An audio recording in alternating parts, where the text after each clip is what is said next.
All right, so 2 years ago in February, the end of February, I filled up this 55-gallon barrel with diesel fuel and sealed it up.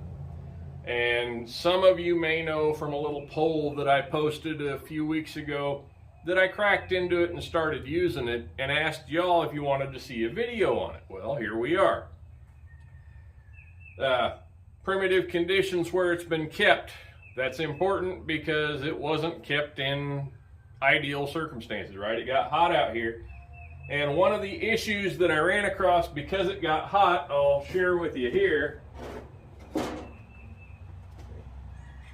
Get my high-tech cover off of it. One of the issues that I ran into was when the barrel was sealed, the top caved in on it. I'll take a picture and show you that here in a little bit. But as a result, this nifty pump that I bought for it won't fit because if you thread it in, the pickup shaft is too close to the side of the barrel, so it kind of didn't work the way I had hoped that it would.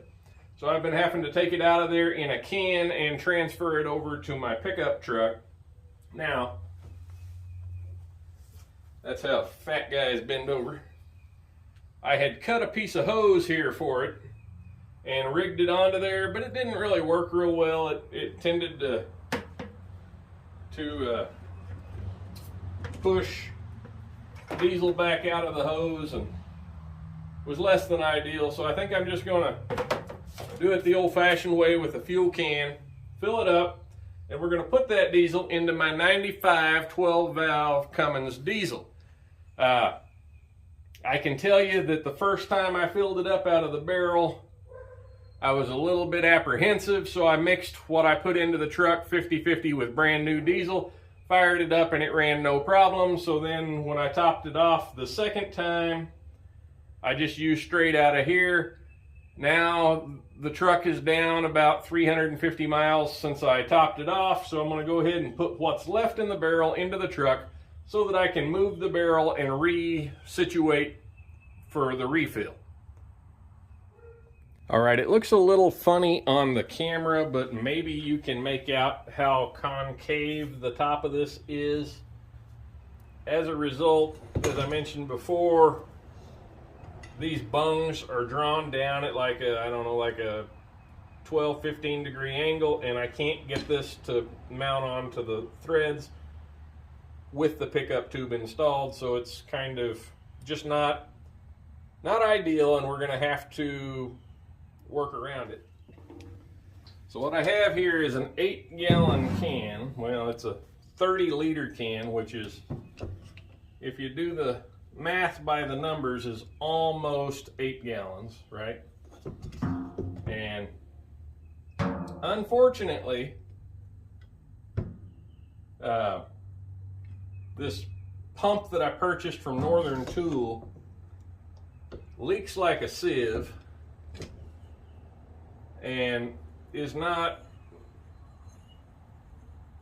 really very good at filling up a container like that. So it could be because my container's too big or whatever, but it's a little bit awkward to get it in there. But I'm going to put a little Teflon tape on here and see if I can't at least get the nozzle lined up in a better direction. So hopefully the Teflon tape on there will at least slow down, if not stop the leak out of that. But it leaks in other places too, so I'm not holding my breath. Yeah, this just, it lines up at an awkward angle for any kind of practical use.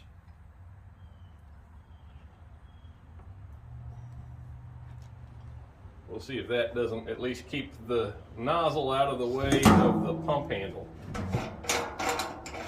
Now, it would be great if this would have threaded on there, and it will thread on, it just won't line up, and the top of that barrel didn't want to give. It didn't have much play in it. So we'll do it like this.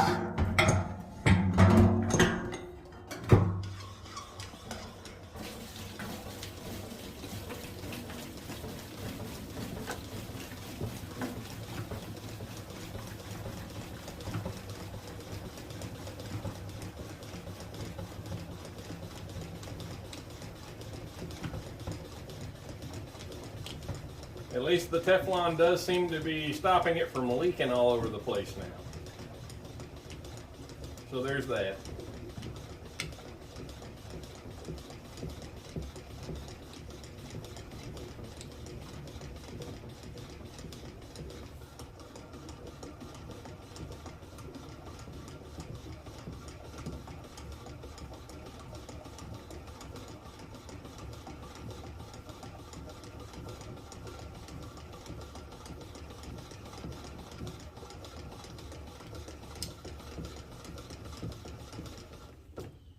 And we're full. Wow, that didn't take as long as I thought it would.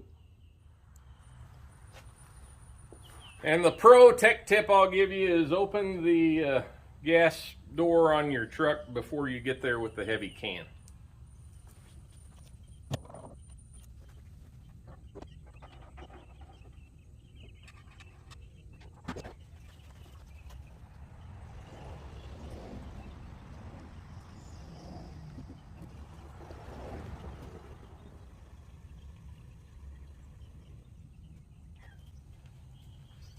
As much as I would like to say this is an easy process, it's not really, and it's kind of messy, but it works without electricity.